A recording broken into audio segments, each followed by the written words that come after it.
अस्सलाम वालेकुम everyone, I am Mohammad Hamza and welcome back to our channel chemistry easy है। आज मैं आपके लिए ऑर्गेनिक केमिस्ट्री का लेक्चर नंबर 3 लेके आऊँ और लेक्चर नंबर 3 के अंदर हम लोग डिस्कस करने जा रहे हैं diversity and magnitude of organic compound. Yes, बहुत ही इंपॉर्टेंट टॉपिक है और इस टॉपिक में से ऑलमोस्ट एक शॉर्ट क्वेश्चन बनता है एनुअल पेपर के अंदर। सबसे पहले तो मैं आपको ये बता दूँ कि हम लोग diversity and magnitude of organic compounds क्यों स्टडी कर रहे हैं। इसकी रीज़न क्या है? रीज़न इसकी ये है कि टोटल मेरे पास 118 एलिमेंट्स एग्जिस्ट करते हैं। टोटल जो मेरे पास एलिमेंट्स हैं वो 118 है, लेकिन ऑर्गेनिक कंपाउंड्स जो है वो 10 मिलियन प्लस ऑर्गेनिक कंपाउंड्स हैं।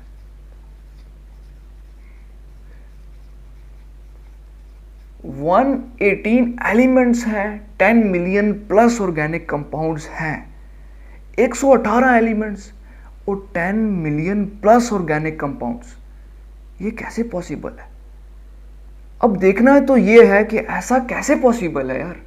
118 एलिमेंट्स किस तरह से 10 मिलियन प्लस ऑर्गेनिक कंपाउंड्स बनाते हैं? इसकी रीज़न क्या है? मेन आज का टॉपिक ही ये है हमारा। हम लोगों ने इस चीज़ को डिस्कस करना है कि ऐसा क्यों होता है। इसकी दो रीज़न्स आती हैं। स्टार्ट करते हैं आज का टॉपिक पहली रीज़न के साथ। पहली जो रीज़न है वो क्या है? कैटिनेशन। कैटिनेशन आपको पता है, ऑर्गेनिक केमिस्ट्री 01 लेक्चर के अंदर मैंने आपको बताया था कि बेसिकली ऑर्गेनिक केमिस्ट्री के अंदर हम लोग हाइड्रोकार्बन्स को स्टडी करते हैं, मतलब कार्बन को और हाइड्रोजन को स्टडी करते हैं। कार्बन का जो रोल है वो बहुत इंपॉर्टेंट रोल है उसके अंदर। ऑर्गेनिक कंपाउंड्स के अंदर हमेशा कार्बन एटम मस्ट प्रेजेंट होगा। जिसके अंदर कार्बन नहीं है वो ऑर्गेनिक कंपाउंड नहीं है। ठीक है, तो कैटिनेशन बेसिकली कार्बन की वो प्रॉपर्टी है कि एक कार्बन एटम, इसकी वो एबिलिटी जो दूसरे कार्बन एटम के साथ अट्रैक्ट करे। मतलब कि कार्बन एटम के पास एबिलिटी होती है वो दूसरे कार्बन के साथ बॉन्ड बनाए, उसके साथ अट्रैक्ट करे, उसके साथ अटैच हो जाए। डेफिनेशन लिखता हूं मैं इसकी यहां पे, ability of carbon atom to attract with another carbon atom। एक कार्बन एटम के पास एबिलिटी होती है कि वो दूसरे कार्बन एटम के साथ अटैच हो in order to form large chain. For example एक कार्बन है, अब इसकी एबिलिटी है वो दूसरे कार्बन के साथ अट्रैक्ट हो सकता है, तो ये क्या करेगा?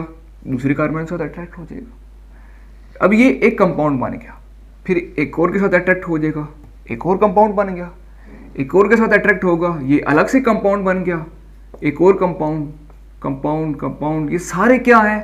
जितने कार्बन एटम्स अटैच होते जाएंगे उतने ही डिफरेंट नंबर ऑफ कंपाउंड मेरे पास बनते जाएंगे। तो ये भी एक रीज़न है कि 118 elements 10 million plus organic compounds बनाते हैं, क्योंकि कार्बन एटम दूसरे कार्बन एटम के साथ बहुत जल्दी अट्रैक्ट कर जाता है। अब कैटिनेशन, हर एटम के पास ये प्रॉपर्टी नहीं होती कैटिनेशन की। सिर्फ कार्बन है या इसके अलावा कुछ और एलिमेंट्स हैं जिनके पास कैटिनेशन की प्रॉपर्टी होती है। अब ऐसा क्यों है? मतलब कि हम लोग पढ़ने जा रहे हैं कैटिनेशन की कंडीशन क्या क्या है, कौन सी ऐसी कंडीशंस हैं, अगर एटम उन कंडीशंस को फॉलो करता है तो हम कह सकते हैं कि इस एटम के पास कैटिनेशन की प्रॉपर्टी है। हम बात करते हैं कंडीशंस। कैटिनेशन की क्या क्या कंडीशंस हैं? सबसे पहली तो कंडीशन ये आती है कि एलिमेंट्स हैविंग 2 और मोर देन 2 वैलेंसी। ऐसे एलिमेंट्स जिनकी 2 वैलेंसी है, ये 2 से ज़्यादा वैलेंसी है, वो एलिमेंट्स कैटिनेशन को शो कर सकते हैं। फॉर एग्जांपल हाइड्रोजन, उसके पास एक इलेक्ट्रॉन होता है, उसकी वैलेंसी 1 है, हाइड्रोजन कभी ज़िंदगी में कैटिनेशन शो नहीं करता। उसके अलावा सोडियम है, सोडियम की वैलेंसी 1 है, वो कभी कैटिनेशन शो नहीं करता। क्लोरीन है, क्लोरीन की वैलेंसी 1 है, क्लोरीन कभी कैटिनेशन शो नहीं करता। कार्बन एटम कैटिनेशन शो करता है क्योंकि कार्बन की वैलेंसी 4 है, कार्बन एटम की वैलेंसी 4 है। ये हम लोगों ने बात की थी, कार्बन हर सूरत में 4 बॉन्ड बना सकता है। ठीक है, ये तो हो गई एक कंडीशन। अगर एटम इस कंडीशन को सेटिस्फाई करता है तो फिर एक और कंडीशन है। दूसरी कंडीशन क्या है? दूसरी कंडीशन ये है कि bond make by same atoms should be stronger.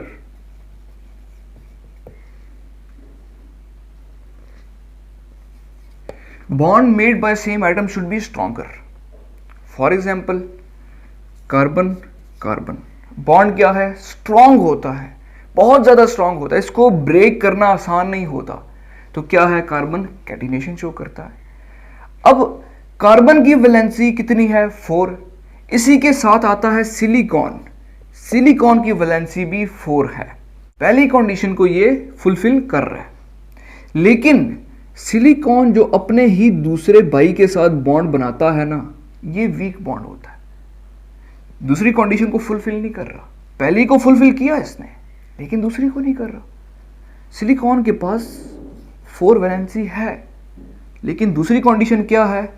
Silicon silicon का बॉन्ड स्ट्रांग होना चाहिए, लेकिन इसका वीक है, जिसकी वजह से ये कैटिनेशन शो नहीं करता। कार्बन की वैलेंसी 4 भी है, पहली कंडीशन फुलफिल।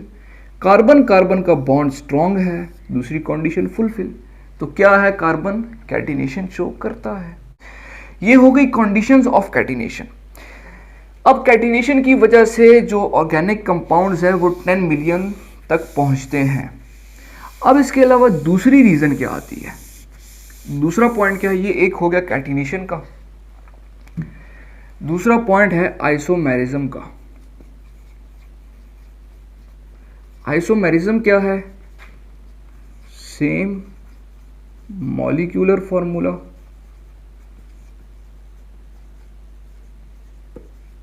बट डिफरेंट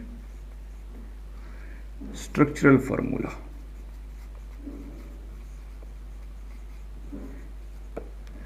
ऐसे कंपाउंड जिनका मॉलिक्यूलर फॉर्मूला तो सेम हो, लेकिन स्ट्रक्चरल फॉर्मूला उनका क्या हो?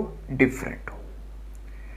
ठीक है, अब मॉलिक्यूलर फॉर्मूला क्या होता है, स्ट्रक्चरल फॉर्मूला क्या होता है? आप सर्च करेंगे ऑर्गेनिक केमिस्ट्री 01, उसके अंदर हम लोगों ने इसकी डिटेल के अंदर डिस्कशन की है।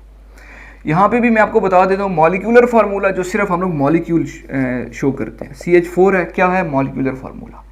इसका स्ट्रक्चरल फार्मूला क्या होगा? अगर मैं इसका स्ट्रक्चर बना दूंगा तो ये क्या होगा? ये इसका स्ट्रक्चरल फार्मूला हो गया। ठीक है, मॉलिक्यूलर फार्मूला ये, स्ट्रक्चरल फार्मूला ये।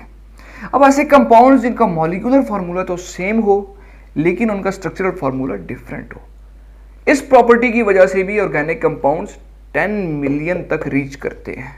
पॉसिबिलिटी ऑफ ऑर्गेनिक स्ट्रक्चर्स जो हैं वो इंक्रीज कर जाते हैं। फॉर एग्जाम्पल, मेरे पास 5 कार्बन की चेन है। 5 कार्बन की अगर चेन हो तो इसको मैं, इसका मॉलिक्यूलर फार्मूला होगा C5H12। C5H12। अगर मैं इसका स्ट्रक्चर ड्रॉ करना चाहूँ, क्योंकि डिफरेंट स्ट्रक्चरल फार्मूला है, स्ट्रक्चरल फार्मूला डिफरेंट हो सकता है। एक तो मैं ड्रॉ करूंगा इस तरह से, 5 कार्बन की चेन आ गई। इसको मैं इस तरह से भी ड्रॉ कर सकता हूं, 4 कार्बन ऐसे लिखे, 5वां ये लिख दिया। इसको मैं एक और तरीके से भी ड्रॉ कर सकता हूं, 1 2 3 4 5। मॉलिक्यूलर फार्मूला तो सेम है, 5 कार्बन की चेन है, लेकिन स्ट्रक्चर मैंने अलग अलग तरीकों से ड्रॉ कर दी है। ये स्ट्रेट चेन में है, ये ब्रांच में है, इसको मैं बोलूंगा एन पेंटेन, ये होगा आइसोपेंटेन, ये होगा neopentane. Same molecular formula but different structural formula. अब डिफरेंट स्ट्रक्चर बन रहे हैं, तो इसकी वजह से भी 10 मिलियन तक ऑर्गेनिक कंपाउंड्स रीच करते हैं। 2 रीजंस हो गई। तीसरी रीजन क्या है?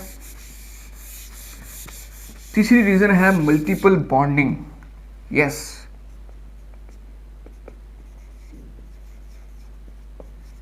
Multiple bonding. अब क्या है, कार्बन कितने हमेशा बॉन्ड बनाएगा? 4 बॉन्ड बनाएगा। कार्बन की वैलेंसी 4 है, मतलब कि इसकी वैलेंसी टेट्रा वैलेंसी है, 4 बॉन्ड बना सकता है ये। तो क्या है? मल्टीपल बॉन्डिंग है। एक दफ़ा ये बॉन्ड बनाता है OH के साथ, सपोज, ठीक है, एक दफ़ा O को निकाल के किसके साथ बना रहा है, OH। एक दफ़ा ये किसी और के साथ बना रहा है, Cl के साथ। 4 वैलेंसी है ना, बॉन्ड बना सकता है। अगर इधर Cl है तो इधर इसने OH के साथ बना दिया, ये अलग से कंपाउंड बन गया। इधर OH लगा दिया, ये अलग से कंपाउंड बन गया। इधर मैंने ब्रोमीन लगा दिया, ये अलग से कंपाउंड बन गया। कार्बन 4 बॉन्ड बना सकता है, किसी के साथ भी बना सकता है। तो ये क्या बन गया, अलग से कंपाउंड बन गया, ठीक है। इसके अलावा कार्बन डबल बॉन्ड भी बना सकते हैं, ये अलग से कंपाउंड बन गया। ट्रिपल बॉन्ड भी बना सकते हैं, ये अलग से कंपाउंड बन गया। तो मतलब कि मल्टीपल बॉन्डिंग होने की वजह से, कार्बन की टेट्रावैलेंसी होने की वजह से ये ऑर्गेनिक कंपाउंड्स 10 मिलियन तक रीच कर जाते हैं। 118 एलिमेंट्स हैं, लेकिन ऑर्गेनिक कंपाउंड जो एग्जिस्ट करते हैं वो 10 million plus organic compounds exist करते हैं, इन 3 रीजंस की वजह से। कैटिनेशन, कार्बन एटम, उसके पास एबिलिटी होती है वो दूसरे कार्बन एटम के साथ अटैच हो जाए, ठीक है। उसकी कंडीशंस को हम लोगों ने देखा, क्या कंडीशंस थी। पहली कंडीशन तो ये कि जिस एटम की वैलेंसी 2 या 2 से ज़्यादा होनी चाहिए वो कैटिनेशन शो करेगा। अगर 2 या 2 से ज़्यादा है तो फिर एक और कंडीशन अप्लाई होती है, वो क्या है कि उस एटम की अपने ही सेम एटम के साथ जो कनेक्शन है, जो बॉन्डिंग है, वो स्ट्रॉन्ग है। अगर स्ट्रॉन्ग है तो मतलब वो कैटिनेशन शो करता है। कार्बन कैटिनेशन शो करता है क्योंकि कार्बन की वैलेंसी 2 से ज़्यादा है, और दूसरा ये कि कार्बन कार्बन का जो बॉन्ड है वो बहुत स्ट्रॉन्ग है। दोनों कंडीशन को ये सेटिस्फाई कर रहा है, तो मतलब कार्बन कैटिनेशन शो करता है। इसी के साथ हम लोगों ने देखा सिलिकॉन को। सिलिकॉन 4 बॉन्ड तो बनाता है, एक कंडीशन फुलफिल होती है, लेकिन जो दूसरी कंडीशन है, सिलिकॉन का बॉन्ड वीक है, जिसकी वजह से वो कैटिनेशन शो नहीं कर सकता। सेकेंड रीजन आइसोमेरिज्म की आती है। आइसोमेरिज्म, सेम मॉलिक्यूलर फार्मूला पर different structural formula. Molecular formula same रहता है, स्ट्रक्चर डिफरेंट हम लोग बना सकते हैं, जिसकी वजह से ऑर्गेनिक कंपाउंड जो है वो 10 मिलियन तक रीच कर जाते हैं। तीसरी रीजन मल्टीपल बॉन्डिंग, कार्बन की टेट्रावैलेंसी होने की वजह से ये मल्टीपल बॉन्ड्स बना सकता है, जिसकी वजह से भी ये 10 मिलियन तक ऑर्गेनिक कंपाउंड रीच कर जाते हैं। तो ये थी मेरी आज की छोटी सी video diversity and magnitude of organic compounds के ऊपर। मिलते हैं ऑर्गेनिक केमिस्ट्री 04 के अंदर, तब तक अपना ख्याल रखिएगा और दुआ में याद रखिएगा। सी यू सून, साइन ऑफ, अल्लाह हाफिज़।